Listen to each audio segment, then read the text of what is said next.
반갑습니다. 이번 시간은 브로콜리 펀치를 살펴보도록 하겠습니다. 자, 확인하겠습니다. 갈래 단편 소설, 짧다라는 뜻이죠. 그 다음 성장 소설은 육체적 성장이 아니라 등장인물의 의식적 성장을 나타내고 있다. 이 정도로 이해하시면 되고요. 성격 보시면 환상적 되어 있죠. 이거 어떻게 받아들이시면 되냐면 이 이야기 속에 비현실적인 요소에 의해서 등장인물이 환상적인 사건을 경험한다. 이 정도로 이해하시면 되겠습니다. 자, 그 다음 성찰적 되어 있죠.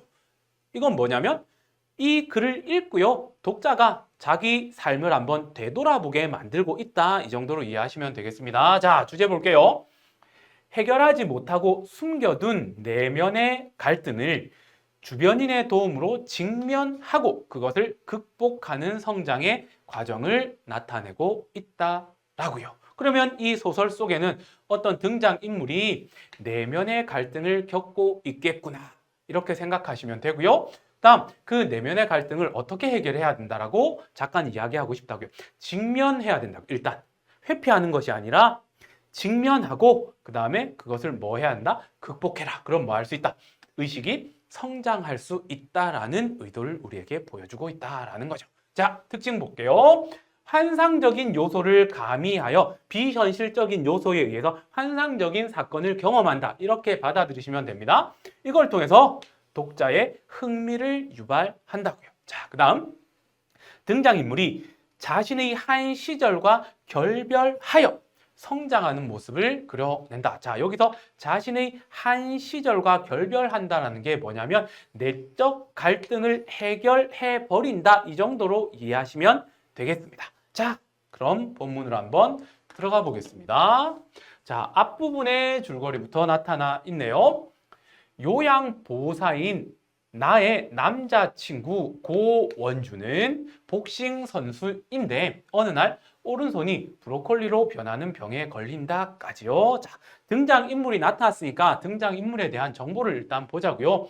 자, 나라는 인물은 이야기를 전달해 주는 사람인데 요양보호사네요. 할머니, 할아버지들 도와드리는 직업을 가진 사람. 그 다음 남자친구가 있는데 고원준요. 이 인물이 중심 인물이 되는 겁니다. 이 인물은 복싱 선수라고요. 그런데 이 복싱 선수 고원준에 문제가 있네요. 오른손이 브로콜리로 변하는 병에 걸려 있다고요. 자, 어떠한 문제를 가진 인물이다라는 거죠. 자, 그런데 여러분들 눈치채셨겠네요. 사람의 오른손이 어떻게 브로콜리로 변할까요? 아, 비현실적 요소를 나타내는 거구나. 그러면 이것에 대한 이야기가 나오면 등장인물들은 환상적인 사건을 경험하는 것이겠네. 흥미를 느끼면서 봐야겠구나. 자, 되셨습니까? 자, 그 다음요. 의사는 마음 편하게 며칠 푹 쉬면 손이 난다며 엽록소를 억제하는 약을 처방한다고요. 나는 나가 돌보고 있는 안필순 할머니와 그녀의 애인인 박광석 할아버지와 함께 할머니가 키우던 앵무새 말자의 장례식을 치른다라고 되어 있는데 주요 인물 이외에 또 다른 인물들이 등장하는데 할머니와 할아버지 이 두 분은 아우 부러워요. 애인 사이고요. 그 다음 여기 등장인물 중에 할머니 역시 어떤 문제 상황을 경험하게 되는데 그 문제가 뭐냐면 앵무새 키우던 앵무새 말자가 죽어요. 그래서 장례식을 치르는 문제를 경험하게 됩니다. 자, 그런데 다음 PPT로 넘어가기 전에 내용을 살짝 정리해 볼게요. 등장인물 나, 그 다음 고원준, 그 다음 안필순 할머니, 그 다음 박광석 할아버지 이렇게 되어 있는데 여기서 고원준이 주요 인물이고요. 그 다음 이 인물은 어떠한 문제 상황이 발생한다고요. 그래서 이 인물이 문제를 해결해 가는 과정이 주된 내용이고요. 그런데 여기 등장인물 중에 안필순이라는 부차적 인물이 설정되어 있는데 이 할머니 역시 자기가 키우던 앵무새가 죽는 어떠한 문제 상황이 제시되어 있습니다. 큰 틀에서 보면 두 가지 문제가 나타나 있거든요. 자, 그런데 여기서 작가는 안필순 할머니의 문제를 설정하면서 이 문제 역시 주인공이 문제를 해결해 나가는 과정 속에서 도움을 주는 방식으로 설정해 두었다. 이 정도 생각하시면 되겠습니다. 자, 그 다음요.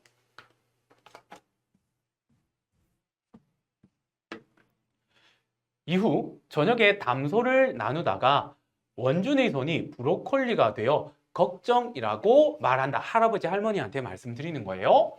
박광석 할아버지는 그 병은 마음 고생이 심하면 생기는데 산에 가서 노래를 부르면 금방 낫는다며 내일 같이 산에 가자고 제안한다. 자, 여기에서 어떤 요소를 읽어낼 수 있냐면, 자, 이 할아버지에 의해서 원준의 문제사항의 원인이 심리적이다.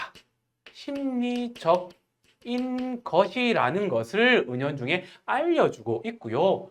그 해결 방법, 노래라는 거죠. 문제 해결 방식이 노래 부르면 낫는다라는 것을 통해서 또 넌지시 뭘 주냐면 특별한 문제 해결 방식은 없다라는 것을 알려주는 거예요.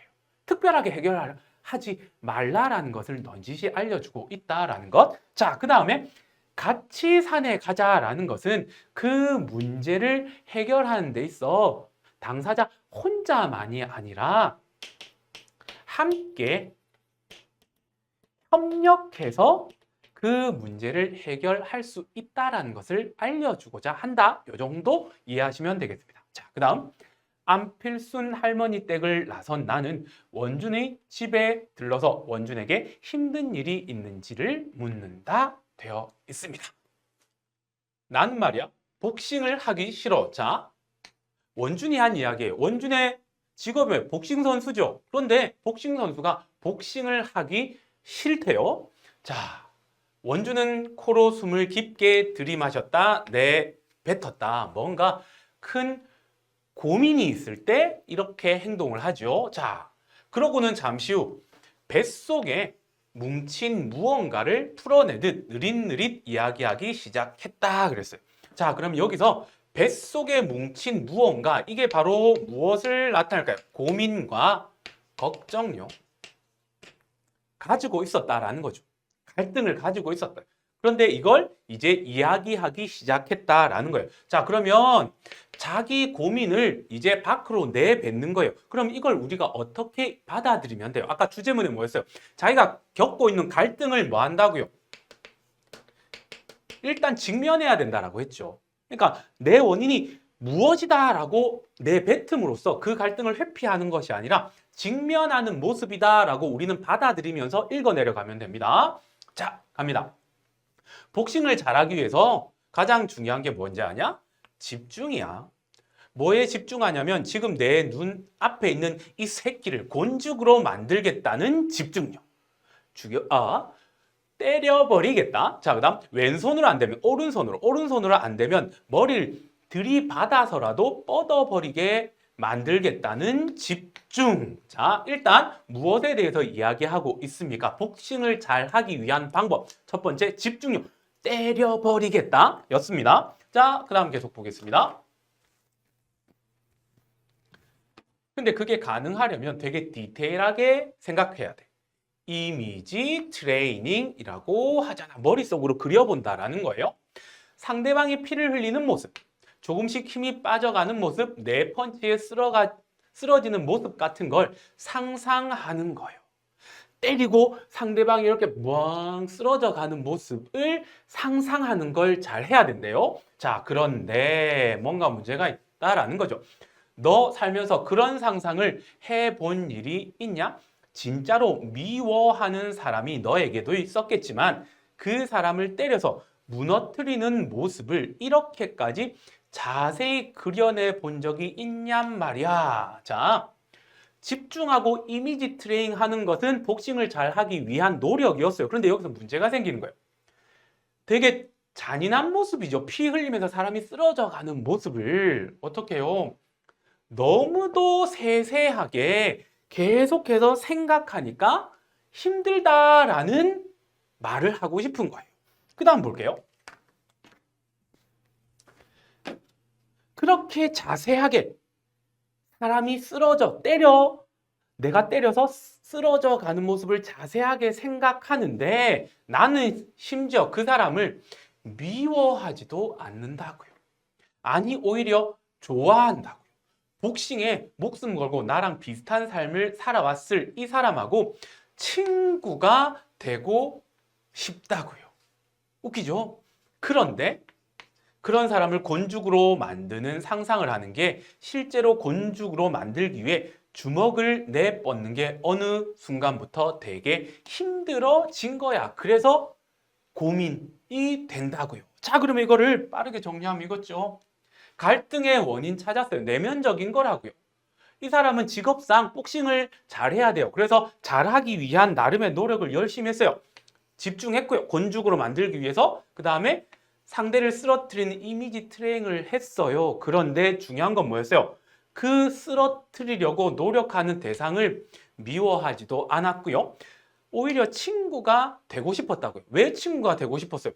그 친구 역시 복싱을 좋아해서 내 상대가 됐을 것이고, 그 다음 그 친구 역시 누군가를 이기기 위해서 노력했을 사람이라고요. 그래서 나는 그 사람을 때리기보다 친구가 되고 싶었다고요.